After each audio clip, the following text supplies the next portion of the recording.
एक बार फिर से बहुत बहुत स्वागत है आपका मेरे चैनल कन्वेंशनल साइंस में। प्रीवियस जो हमने वीडियोस बनाए थे उसमें हमने मेंडल लॉ ऑफ इनहेरिटेंस के 2 पार्ट्स हम बना चुके हैं, जिसमें हमने मेंडलिज्म के dihybrid cross, monohybrid cross और लॉ ऑफ इनहेरिटेंस तीनों लॉज हमने पढ़ लिए थे और हमने टेस्ट क्रॉप, बैक क्रॉस ये सब देख लिया था और हमने उसकी इंपॉर्टेंस भी देख ली थी। और आज हम करने वाले हैं एक्सेप्शन ऑफ मेंडलिज्म। तो इसके 4 एक्सेप्शंस है: इनकम्प्लीट डोमिनेंस, को डोमिनेंस, लीथल जीन और प्लियोट्रॉपी। सबसे पहले हम देखते हैं इनकम्प्लीट डोमिनेंस। हमने यहाँ पे एक जो प्लांट है जिसमें इनकम्प्लीट डोमिनेंस पाया जाता है, उसका एग्जांपल है मिराबिलिस जलापा। इसको हम कॉमनली या फिर हम उसको 4 o'clock प्लांट भी कहते हैं। ये बहुत पूछा जाता है कॉम्पिटिटिव एग्जाम्स में, तो इस चीज़ को आप ध्यान रखिएगा। इसमें क्या खासियत होती है कि जो प्लांट्स हैं वो 2 तरह के होते हैं। ये रेड फ्लावर्स भी होते हैं और वाइट फ्लावर्स भी होते हैं। जब हम रेड फ्लावर्स वाले प्लांट को वाइट फ्लावर्स वाले प्लांट से क्रॉस कराते हैं तो हमें कैपिटल आर स्मॉल आर मिलता है। लेकिन यहाँ पे मेंडलिज्म के हिसाब से ये रेड फ्लावर होना चाहिए क्योंकि रेड फ्लावर डोमिनेंट है और ये रिसेसिव। लेकिन हमें पिंक मिलता है, हमें रेड नहीं मिलके पिंक मिलता है। और उसके बाद जब हम F1 हाइब्रिड का आपस में क्रॉस कराते हैं तो हमें ऐसे पुनेट स्क्वायर के थ्रू हमें इस तरह के प्रोजेनिस मिलते हैं। जब हम इनका फोनोटोपिक रेशियो निकालते हैं तो देखते हैं कि हमें एक रेड मिला और जो 2 हेट्रोजाइगस कंडीशन में वो रेड ना होके पिंक हो गए और जो होमोजाइगस में है रिसेसिव में वो तो वाइट फ्लावर हो गए। तो हमारा फिनोटिपिक रेशियो भी 1:2:1 आया और हमारा जीनोटिपिक रेशियो भी 1:2:1 आया। तो यहाँ पे हम मेंडलिज्म से थोड़ा सा हट गए क्योंकि यहाँ पे इनकम्प्लीट डोमिनेंस हुआ। यहाँ पर रेड को आना चाहिए था बट रेड की जगह हमारा जो फ्लावर हुआ वो पिंक कलर का हुआ। तो ये एक एक्सेप्शन हुआ जिसकी वजह से फिनोटिपिक रेशियो भी चेंज हो गई। हमारा फिनोटिपिक रेशियो आता था मेंडलिज्म में जब हम टॉल और ड्वार्फ प्लांट्स को कराते थे या फिर हम जब रेड फ्लावर्स और वाइट फ्लावर्स को आपस में क्रॉस कराते थे तो हमारा रेशियो आता था फिनोटिपिक 3:1। लेकिन यहाँ पे 1:2:1 आ रहा है क्योंकि एक रेड है, 2 पिंक है और एक वाइट है। तो ये है पहला एक्सेप्शन।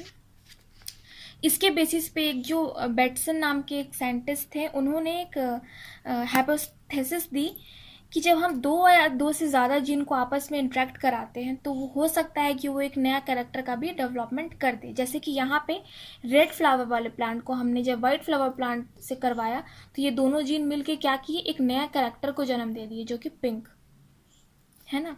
तो ये एक एक्सेप्शन हुआ। फिर हमारा जो दूसरा एक्सेप्शन था वो है कोडोमिनेंस। इसमें हम क्या करते हैं, हम रेड कैटल और वाइट कैटल, मतलब वैसा कैटल जिसका स्किन कलर रेड है और दूसरा एक कैटल लेते हैं जिसका स्किन कलर वाइट है। हम इन दोनों को जब आपस में क्रॉस कराते हैं तो हम देखते हैं कि हमारे कैपिटल आर स्मॉल आर मिला। क्योंकि रेड कलर ऑफ कैटल जो है ये डोमिनेंट है क्योंकि यहाँ पे कैपिटल आर से शो हो रहा है। जहाँ पे भी कैपिटल आर शो हो इसका मतलब वो डोमिनेंट कैरेक्टर है। और यहाँ पे वाइट कैटल में हमें स्मॉल आर शो हो रहा है। लेकिन तो उस हिसाब से हमें यहाँ पे मिलना चाहिए red cattle, red colour of skin मिलना चाहिए, लेकिन हमें रून मिलता है। रून में क्या होता है कि वो जो भी कैटल होगा उसका स्किन कलर रेड भी होगा और वाइट भी होगा, मतलब रेड वाइट। ऐसा नहीं कि रेड वाइट मिलके एक नया कलर डेवलप कर लेगा जैसे कि इनकम्प्लीट डोमिनेंस में हुआ था कि रेड और वाइट मिलके दोनों की जब क्रॉसिंग हुई तो पिंक हो गया। यहाँ पे क्या होता है कि रेड भी अपना डोमिनेंस शो कर रहा है और वाइट भी अपना डोमिनेंस शो कर रहा है, मतलब वो कैटल का कलर वाइट भी होगा और रेड भी होगा, उसके ऐसे ऐसे डॉट्स होंगे। तो उस तरह के कलर को, उस तरह के कैटल को हम बोलते हैं रून कैटल, उस तरह के कलर कॉम्बिनेशन को, ठीक है। तो यहाँ इस केस में भी जीनोटिपिक रेशियो तो सेम रही पर फिनोटिपिक रेशियो चेंज हो गई, 1:2:1 हो गए क्योंकि 2 हमें रोन मिल रहे हैं जो हमारे हेट्रोजाइगस कंडीशन में है। तो ये था दूसरा एक्सेप्शन। फिर तीसरा एक्सेप्शन है लीथल जीन एक्शन। सबसे पहले तो हम देखते हैं कि लीथल जीन क्या होता है। Some gene affect the survival along with the phenotype of the organism, such type of genes are called lethal genes. कुछ जीन्स ऐसे होते हैं जो सिर्फ फिनोटाइप को असर नहीं करते हैं। जैसे कि हम देख रहे हैं कि टीटी है, अगर कैपिटल टी तो टॉल होगा, स्मॉल टी है तो डॉर्फ होगा। लेकिन कुछ जीन्स ऐसे होते हैं जो फिनोटिपिक के साथ साथ उनके सर्वाइवल एबिलिटी को भी इफेक्ट करते हैं। उस तरह के जीन्स को हम बोलते हैं लीथल जीन्स।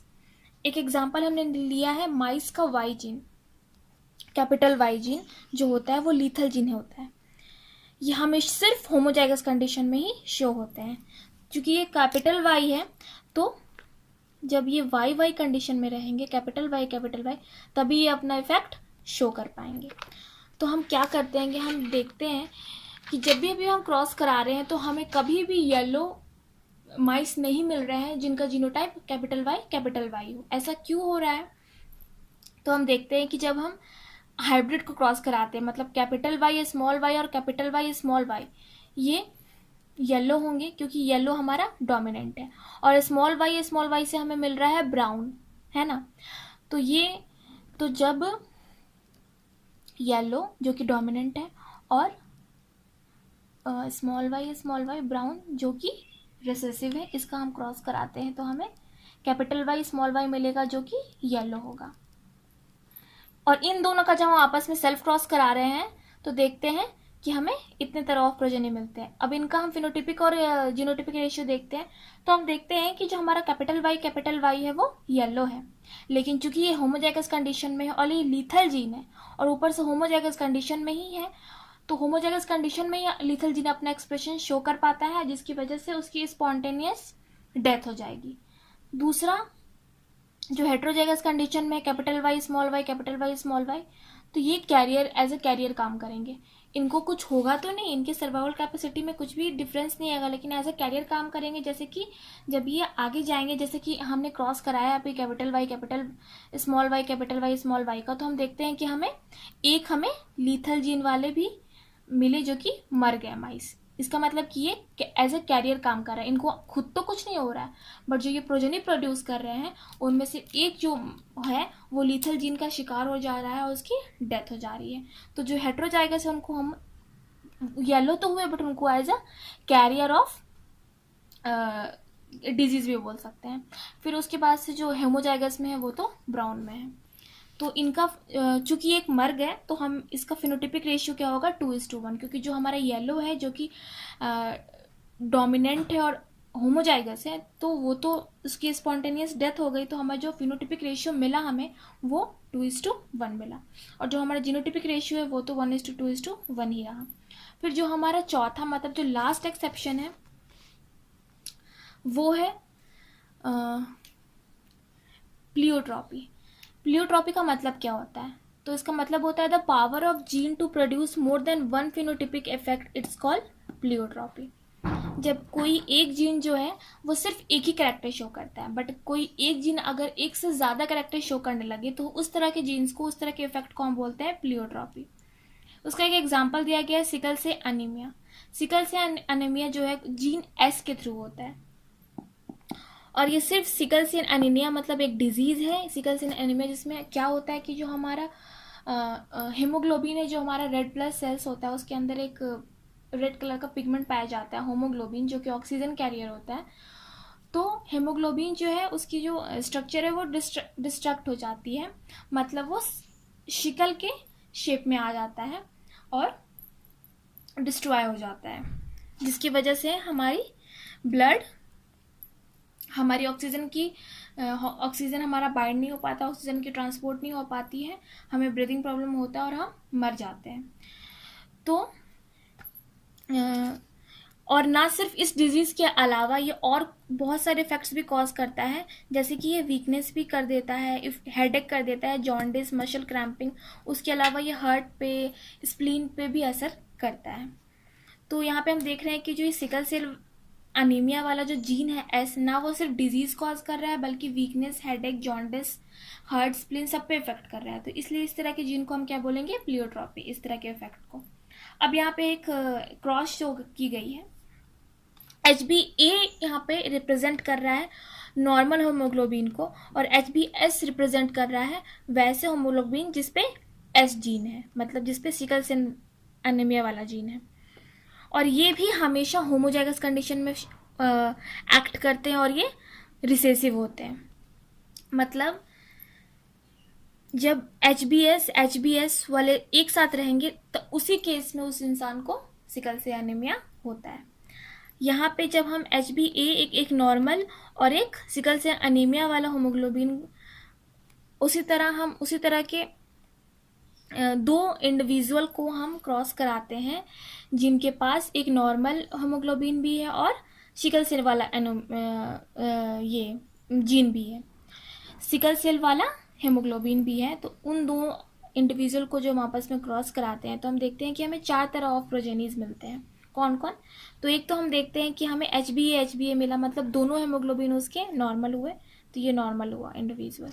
फिर दूसरा हम देखते हैं HbA-HbS, और फिर देखते हैं HbA-HbS, ये दोनों हेट्रोजाइगस कंडीशन में, इसमें भी जो हेमोग्लोबिन है वो नॉर्मल भी है और सिकल सेल अनीमिया वाला हेमोग्लोबिन भी है।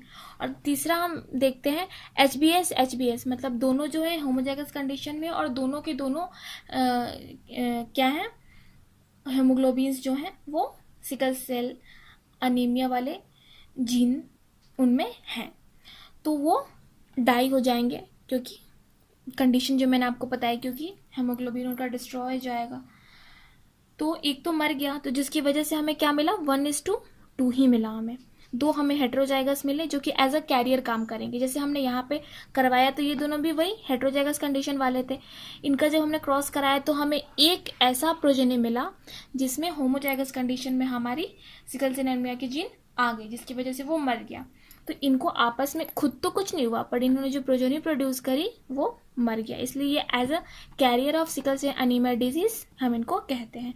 तो जो हेट्रोजाइगस कंडीशन में वो कैरियर्स हुए और दो, एक तो नॉर्मली हुआ, तो जो हमारा फिनोटिपिक रेशियो हुआ 1:2 हुआ, और जो जीनोटिपिक रेशियो हुआ वो 1:2:1 हुआ। तो ये हुआ। तो यहाँ पे भी फिनोटिपिक रेशियो जो है हमारी मेंडलिज्म से चेंज हो गई, तो ये भी एक एक्सेप्शन हुआ। तो यहाँ पे हमारा मेंडल्स लॉ ऑफ इनहेरिटेंस खत्म हुआ, एक्सेप्शंस, इंपॉर्टेंस, हमने सब कुछ देख लिया। तो ये हमारी टॉपिक खत्म हुई। आपको इस टॉपिक से रिलेटेड कुछ भी डाउट है तो आप कमेंट बॉक्स में पूछ सकते हो। And if you found it useful then please like, share and subscribe. And मैं आपसे एक क्वेश्चन भी पूछना चाहती हूँ। हमने अभी टेस्ट क्रॉस देखा था अपने प्रीवियस वीडियो में और बैक क्रॉस देखा था, तो मैं आपको पूछना चाहती हूँ कि जब हम डाई हाइब्रिड क्रॉस कराएंगे, डाई हाइब्रिड क्रॉस में जो हमारा F1 हाइब्रिड है, जब हम उसका टेस्ट क्रॉस कराएंगे, मतलब अपना डाई हाइब्रिड क्रॉस वाले को का हम टेस्ट क्रॉस कराएंगे, मतलब टेस्ट क्रॉस का मतलब क्या होता है, हम रिसेसिव पेरेंट से क्रॉस कराएंगे, तो हमारा फिनोटिपिक रेशियो क्या आएगा, आपको ये बताना है। मैं आपको ऑप्शंस भी नहीं दूंगी, आपको कमेंट बॉक्स में आंसर लिखना है कि उसकी रेशियो कितनी होगी जब आप डाई हाइब्रिड क्रॉस के F1 हाइब्रिड का टेस्ट क्रॉस कराएंगे, तो आपका फिनोटिपिक रेशियो क्या आएगा, ये आप मुझे कमेंट बॉक्स में बताएं। And thank you so much for watching my video so patiently. मैं अपने नेक्स्ट वीडियो के साथ जल्दी हाजिर होंगी, जो कि बायोटेक्नोलॉजी टॉपिक से होगी, immunity. Thank you so much.